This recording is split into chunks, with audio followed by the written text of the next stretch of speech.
ఆంధ్రప్రదేశ్లో ఇటీవల కాలంలో రేషన్ కోసం లైన్లలో, యూరియా కోసం లైన్లో, గ్యాస్ కోసం క్యూల్లో, అలాగే ఇప్పుడు పెట్రోలు డీజిల్ కోసం క్యూలో నుంచోవాల్సి ఉంది.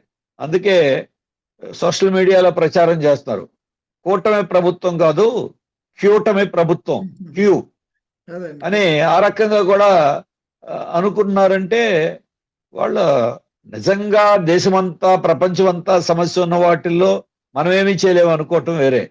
అదే. ఇది దేశమంతా సమస్య కంటే కూడా ఆంధ్రప్రదేశ్లో సమస్య అయింది. వారే చెప్తున్నారు ఏమని, మాకు డిస్ట్రిబ్యూషన్ లో ప్రాబ్లం ఉందని. నిజంగా సోర్స్ లో ప్రాబ్లం కాదు, డిస్ట్రిబ్యూషన్ లో ప్రాబ్లం అంటే ఇంకా గవర్నమెంట్ ఫెయిల్యూర్ అది. అదండి. ఆయిల్ ఉండి దాని అందరికీ పంపిణీ ఎందుకు చేయించలేరు? ఏమంటే ప్రజల మీద వేస్తున్నారు. ప్రజలందరూ మీరు పానిక్ సిచ్యుయేషన్ వచ్చేసింది, సోషల్ మీడియా దీనికి కారణం, సోషల్ మీడియా అనేది మీ ప్రచారానికి